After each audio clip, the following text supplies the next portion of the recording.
প্রশ্ন আসে যে প্রোগ্রেসিভ ট্যাক্স সিস্টেম কেন? প্রোগ্রেসিভ ট্যাক্স সিস্টেম হচ্ছে গরিব কম ট্যাক্স দিবে, ধনী বেশি ট্যাক্স দিবে, যত বেশি আয় করবেন তত বেশি ট্যাক্স দিবে, তাহলে ট্যাক্সের টাকা আবার সবার মধ্যে বন্টন করা হবে, একটা সামাজিক ভারসাম্য তৈরি হবে আর কি, অর্থনীতিতে একটা বৈষম্য কমবে, যেটাকে বলে আমরা আয় বৈষম্য, এটা ধীরে ধীরে কমে আসবে।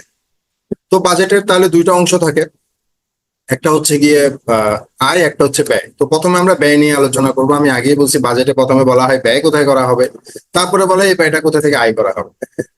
তো এটা যে ব্যয় সেটা হচ্ছে দুইটা ভাগে হয়। এটা অনেকের কাছে কঠিন লাগে, এই জন্য আমি বেশি ডিপে ঢুকবো না, জাস্ট উপরের কথাগুলোই বলবো। বাজেটে ব্যয় দুই ধরনের।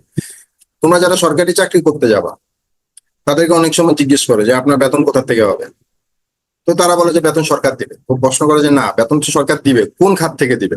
তো এইখানেই বলা আছে যে বেতন কোথা থেকে হয়। বাজেটের দুইটা ভাগ আছে, একটা হচ্ছে রাজস্ব বাজেট, একটা হচ্ছে উন্নয়ন বাজেট।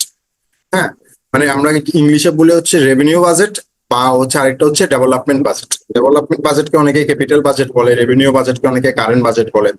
তো রেভিনিউ বাজেট মানে হচ্ছে রাজস্ব বাজেট, অর্থাৎ সরকার রাজস্ব খাতে কত টাকা ব্যয় করবে। অর্থাৎ সরকার ধরো একটা রাজা, হ্যাঁ, তার একটা রাজস্ব সিস্টেম আছে, মানে তার কর্মচারীরা আছে, পাক পায়দা আছে, তো ওদেরকে বেতন দিতে হবে না? তো সরকার যে যে বেতন দিচ্ছে এগুলো সব রাজস্ব খাতে খরচ হবে।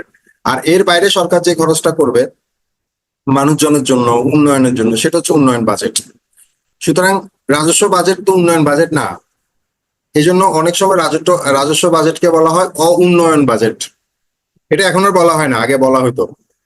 এখন রাজস্ব বাজেট উন্নয়ন বাজেটের নাম দেওয়া হয়, আগে হচ্ছে অউন্নয়ন বাজেট উন্নয়ন বাজেট নাম ছিল। তো সরকারের রাজস্বের প্রধান, তাহলে বোঝা গেল বাজেট প্রধানত দুইটা খাতে ব্যয় হবে। এখন সরকারের এই দুইটা খাতের যে ব্যয় করবে, তাহলে সরকার আয় করবে কোথা থেকে? সরকারের আয়েরও খাত দুইটা, একটা হচ্ছে সরকার ট্যাক্স নিয়ে আয় করবে, আর একটা হচ্ছে বিসাইড ট্যাক্স, মানে ট্যাক্সের বাইরে আয় করবে। একটাকে বলে কর রাজস্ব, একটাকে বলে কর বহির্ভূত রাজস্ব।